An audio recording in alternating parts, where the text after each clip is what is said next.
नमस्कार। आज के इस एक्सप्लेनर में हम एक बहुत ही दिलचस्प टाइम ट्रैवल पर निकलने वाले हैं। हम बात करेंगे 1773 में ईस्ट इंडिया कंपनी के कॉलोनियल रूल से लेकर 1950 में दुनिया के सबसे लंबे लिखित संविधान के बनने तक के उस 1700 साल के शानदार सफर की। तो चलिए बिना किसी देरी के शुरू करते हैं। इस पूरे घटनाक्रम को अच्छे से समझने के लिए खासकर यूपीएससी की तैयारी के नज़रिए से हम इस पूरी जर्नी को इन 5 अहम ऐतिहासिक हिस्सों में बांटेंगे। तो आइए एक एक करके इन्हें डीकोड करते हैं। सबसे पहले बात करते हैं the era of company rule की। ये वो दौर था जब एक प्राइवेट ट्रेडिंग कंपनी यानी ब्रिटिश ईस्ट इंडिया कंपनी ने भारत में अपनी राजनीतिक जड़ें जमानी शुरू कर दी थी। 1773 से 1853 तक की ये टाइमलाइन एक बहुत ही धीमी लेकिन बेहद सोची समझी सेंट्रलाइजेशन की प्रोसेस को दिखाती है। ब्रिटिश संसद धीरे धीरे कंपनी की शक्तियों को अपने कंट्रोल में ले रही थी। अब देखिए 1773 का रेगुलेटिंग एक्ट अपने आप में एक टर्निंग पॉइंट था। प्रशासन को सेंट्रलाइज करते हुए बंगाल के गवर्नर को सीधे गवर्नर जनरल बना दिया गया और वॉरेन हेस्टिंग्स इस पद पर बैठने वाले पहले व्यक्ति बने। इसी के तहत कलकत्ता में एक सुप्रीम कोर्ट की स्थापना भी हुई।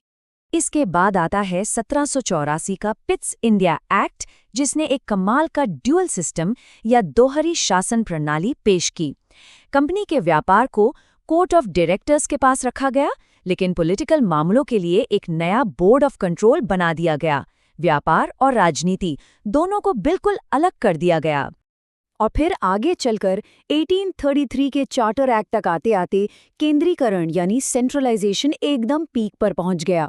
बंगाल के गवर्नर जनरल को अब भारत का गवर्नर जनरल बना दिया गया और लॉर्ड विलियम बेंटिक पूरे भारत के पहले गवर्नर जनरल बने। अब ईस्ट इंडिया कंपनी कोई व्यापारिक कंपनी नहीं रह गई थी, बल्कि एक पूरी तरह से एडमिनिस्ट्रेटिव बॉडी बन चुकी थी। 1853 के आखिरी चार्टर एक्ट की सबसे बड़ी टेकअवे क्या है? वो है सिविल सेवाओं के लिए कॉम्पिटिटिव एग्जाम्स की शुरुआत। जी हाँ, वही नौकरशाही जिसका हिस्सा बनने का सपना आज लाखों लोग देखते हैं।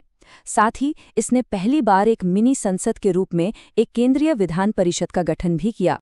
लेकिन फिर आता है 1857, वो साल जिसने सब कुछ बदल कर रख दिया। अब हम अपने दूसरे चरण में पहुंचते हैं, जहां ब्रिटिश क्राउन ने सीधा कंट्रोल अपने हाथों में ले लिया। इस नए दौर की टाइमलाइन पर गौर कीजिए।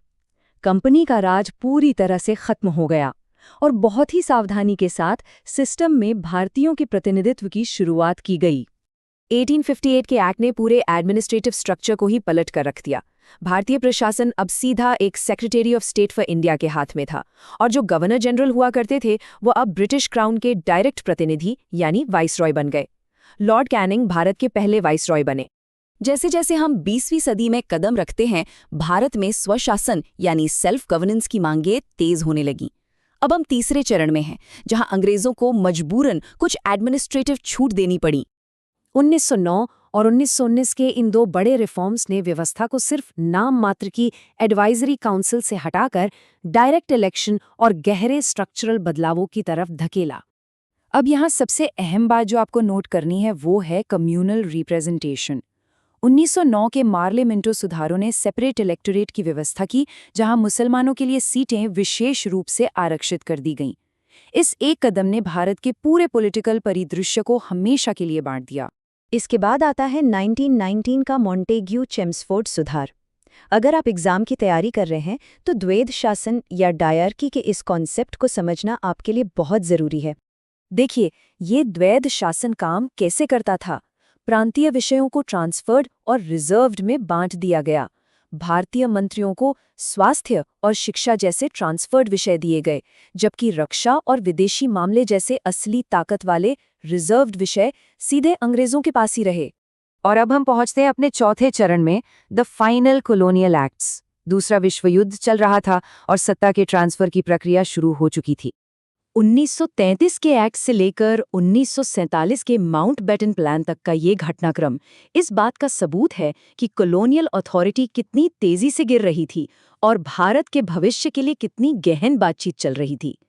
1935 का भारत सरकार अधिनियम ब्रिटिश भारत द्वारा पारित सबसे लंबा एक्ट था और एग्जाम के नजरिए से तो ये मोस्ट इम्पॉर्टेंट है। इसी एक्ट ने शक्तियों को संघीय, प्रांतीय और संवर्ती सूचियों में बांटा और हाँ, रिजर्व बैंक ऑफ इंडिया और संघीय न्यायालय की स्थापना भी इसी के तहत हुई थी। आज के हमारे संविधान का एक बहुत बड़ा हिस्सा इसी का ब्लूप्रिंट है। एक और भारी भरकम लेकिन जरूरी शब्द है बिकैमरलिज्म या द्विसदनीय व्यवस्था। 1935 के एक्ट के तहत बंगाल और बॉम्बे जैसे 11 में से 6 प्रांतों में 2 सदनों वाली विधायिका शुरू की गई थी। 1946 और 47 के साल निर्णायक रहे। कैबिनेट मिशन ने 389 सदस्यों वाली संविधान सभा का प्रस्ताव रखा और माउंटबैटन योजना ने भारत का विभाजन करने के साथ साथ संविधान सभा को पूरी तरह से संप्रभु बना दिया। अब पेन और पावर दोनों सीधे भारतीयों के हाथ में थे। फाइनली हम अपने आखिरी और सबसे अहम पड़ाव पर आते हैं, एक स्वतंत्र गणराज्य का निर्माण, एक संप्रभु राष्ट्र का भविष्य लिखने का ये ऐतिहासिक कार्य। 9 दिसंबर 1946 को संविधान सभा की पहली बैठक से लेकर 26 जनवरी 1950 को इसके लागू होने तक इस पूरी प्रक्रिया में लगभग 3 साल की कठोर बहस, विचार विमर्श और मेहनत लगी। और इस अथक मेहनत का नतीजा क्या था? एक ऐसा विशाल दस्तावेज जिसमें 395 आर्टिकल्स और 12 अनुसूचियां शामिल थीं। ये दुनिया का सबसे लंबा लिखित संविधान बन गया। तो आज के इस एक्सप्लेनर को हम एक दिलचस्प सवाल के साथ खत्म करते हैं। जरा सोचिए, भारत के आज के इस आधुनिक लोकतांत्रिक ढांचे में हमारे उस कॉलोनियल अतीत की कितनी परछाई मौजूद है? इस सवाल पर विचार जरूर कीजिएगा। हमारे साथ इस ऐतिहासिक सफर पर जुड़ने के लिए बहुत बहुत धन्यवाद।